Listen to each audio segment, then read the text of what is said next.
வணக்கம்.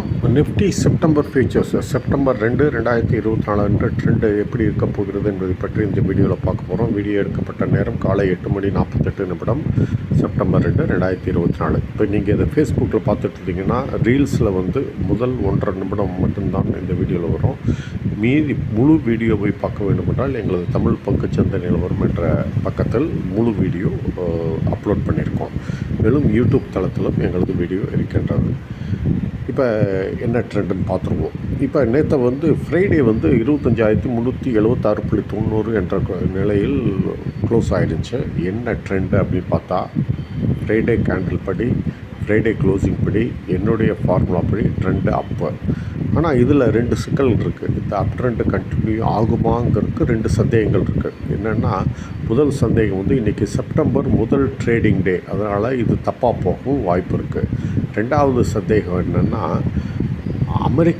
அமெரிக்க சந்தைகள் இன்று விடுமுறை, லேபர் டே ஹாலிடே. அதனால் அங்கிருந்து குளோபல் கியூஸ் இங்கே வராத பட்சத்தில் இந்தியன் ஆப்ரேட்டர்ஸ் மட்டும்தான் இங்கே செயல்படுவாங்க.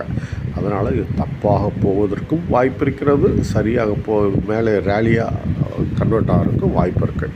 சரி, அதற்கு தகுந்தப்போல் வர்த்தகத்தை நம்ம அமைத்துக்கொள்வோம். இப்போ எப்படின்னா, கிஃப்ட் நிஃப்டி என்ன நிலையில் வர்த்தகம் ஆகிட்டுருக்குன்னா 25,399, ஆல்மோஸ்ட் எப்படின்னா ஃப்ளாட் டு ஹையர் ஓப்பனிங்னு சொல்லுவாங்க, கேப் ஆஃப் ஓப்பனிங்னு, அந்த மாதிரி இதில் வர்த்தகமாகிட்டுருக்கு. சரி, இப்போ நம்ம 25,376.90 நம்ம இதாக வச்சுக்குவோம், ட்ரெண்டு சைடாக வச்சுக்குவோம். இதற்கு மேல் வர்த்தகமானால் ட்ரெண்டு அப் டார்கெட்டு 25,399. இதற்கும் கீழே வர்த்தகமானால் நான் சொல்கிற அப் ட்ரெண்ட் நடக்க வாய்ப்பில்லை. Down target 25,290. இப்போ மேல்நிலையும் சொல்லிட்டேன், கீழேயும் சொல்லிட்டேன். இதை கடந்தால் என்ன ஆகுது, இதை உடைத்தால் என்ன ஆகுதுங்கிறத பார்க்க வேணும். இப்போ 25,399 கடந்து ஹோல்டு செய்தால், அதே சமயம் 25,399 உடைக்கக்கூடாது. அப்போ 25,578, 25,715 என்ற நிலைகள் வரை போக வாய்ப்புண்டு. அதே சமயம் 25,578 கிராஸ் செய்யும்போது எக்காரணத்தை கொண்டும் ரிவர்ஸ் ஆகி 25,578 உடைக்கக்கூடாது. இதை நீங்கள் புரிந்து கொள்ள வேண்டும்.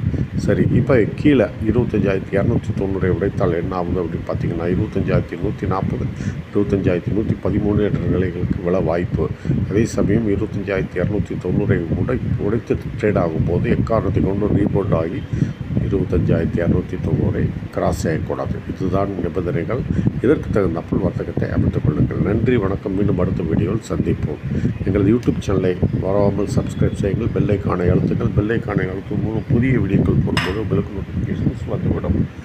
எங்களது யூடியூப் வீடியோ பிடித்திருந்தால் லைக் செய்யுங்கள், கமெண்ட் செய்யுங்கள் மற்றும் உங்களது நண்பரிடம் ஷேர் செய்யுங்கள். நன்றி, வணக்கம். மீண்டும் அடுத்த வீடியோவில் சந்திப்போம்.